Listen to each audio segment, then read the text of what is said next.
Donc je m'appelle Jacques Lévy, je suis chercheur en sciences du social au singulier parce que je pense que les mondes sociaux doivent être étudiés par une seule discipline, donc les fragmentations disciplinaires, je pense, nuisent à la connaissance. Donc je me présente comme un chercheur en sciences du social et je travaille dans un rhizome de recherche indépendant qui s'appelle Khoros. Donc originellement, je suis géographe et tout en m'intéressant à l'ensemble de la société, je me concentre plus particulièrement sur la dimension spatiale, géographique du social. Donc je m'intéresse particulièrement aux villes, à la mondialisation, aux politiques, plutôt sous un angle spatial.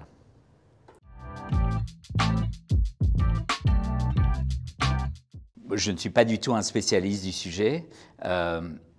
Je l'ai découvert en fait grâce à l'invitation à cette conférence. C'est l'idée en fait de permettre une simulation très approfondie d'un objet complexe comme une ville. Et donc le jumeau numérique de Bruxelles, ça veut dire un objet sur lequel on va pouvoir faire des tests, on va pouvoir imaginer des transformations sans que ça ait le coût de la vraie transformation, mais avec la possibilité que ça soit extrêmement réaliste. Donc de ce point de vue-là, je trouve, comme l'urbanisme est aussi un de mes centres d'intérêt, je trouve que ça peut être passionnant si c'est bien utilisé.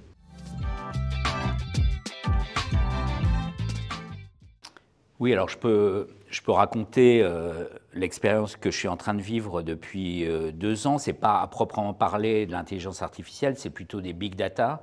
Et nous avons acheté des données téléphoniques à l'opérateur Orange, qui est le principal opérateur en France.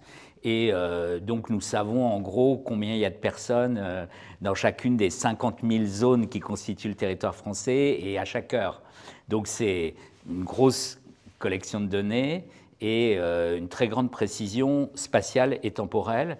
Et ça nous permet de travailler sur une notion qui semble banale, mais qui n'est pas tant que ça dans le monde de la statistique, qui est la notion d'habitant, puisque en fait, pendant 200 ans, les recensements ont compté seulement les résidents, c'est-à-dire qu'on demandait aux gens où ils avaient leur résidence principale. Et le reste, on ne s'y intéressait pas. Alors qu'en fait, particulièrement aujourd'hui, les gens ne restent pas tout le temps au même endroit. Donc l'idée de pouvoir les suivre, de pouvoir savoir où ils sont vraiment, donc de prendre en compte aussi des habitants qui ne sont pas des résidents, par exemple des travailleurs, des gens qui font du shopping, des touristes, etc., bah ça change complètement, enfin, complètement non, mais partiellement, significativement, la carte du peuplement en fait d'une ville ou d'un pays. Donc par exemple à Bruxelles, on sait que la ville de la nuit et la ville du jour, c'est pas tout à fait la même ville, hein, donc il y a des enjeux linguistiques et politiques sur ces questions-là, et ça serait peut-être intéressant d'appliquer la méthode à Bruxelles. On s'apercevrait peut-être que Bruxelles est une ville vraiment bilingue.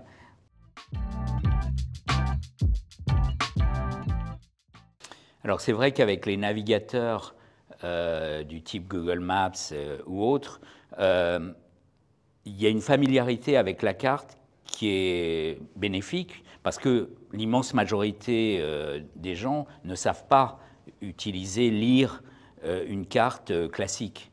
Et donc la possibilité de varier les échelles, le fait de faire des itinéraires, c'était une petite marche qui se révèle, je crois, utile pour augmenter la culture cartographique des individus ordinaires.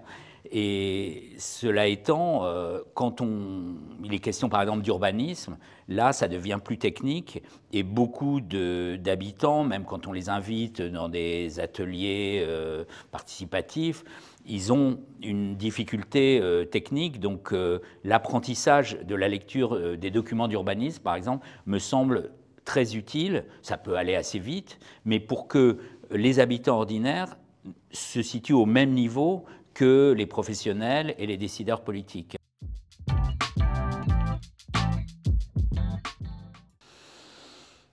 Ça, c'est une question difficile. Je ne sais pas si ça a déjà changé quelque chose. Et il peut y avoir aussi des bifurcations négatives. Par exemple, tout le processus qu'on a appelé Smart City, On peut en discuter l'intérêt parce qu'il y avait une idéologie derrière ce slogan qui était de dire « rendons la ville intelligente », sous-entendu, elle ne l'est pas. À mon avis, la ville, elle l'est intelligente en tant que telle, grâce à ses habitants. Et donc, bien sûr, on peut la rendre encore plus intelligente, mais pas seulement par des dispositifs extérieurs aux acteurs les plus importants qui sont les habitants. Bien sûr, on peut réguler les embouteillages, on peut réguler les péages urbains grâce à des dispositifs techniques qui sont d'ailleurs pas si compliqués que ça. Mais en revanche, si on veut vraiment créer une dynamique urbaine positive, on ne peut pas se passer des habitants. L'urbanité, hein, ce qui fait d'une ville une ville, c'est ce qu'on peut appeler un bien public. Et un bien public comme l'éducation ou la santé, ça ne marche pas si les premiers bénéficiaires n'en sont pas aussi les coproducteurs. Je pense qu'à l'échelle locale, à l'échelle des aires urbaines, ça serait très intéressant parce que souvent, dans les aires urbaines, les habitants du centre, ceux de la banlieue et ceux du périurbain n'ont jamais d'occasion de se parler. Et donc, ils ont des intérêts qu'ils peuvent se représenter comme divergents, pas complètement à tort, par exemple sur le statut de la voiture.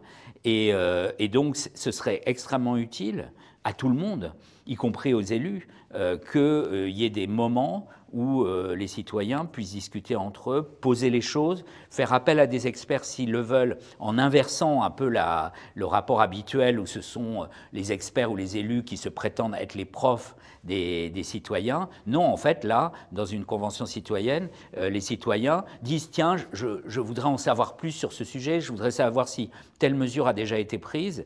Et ils restent les pilotes de l'opération, et ça, c'est remarquable, ça marche vraiment très bien.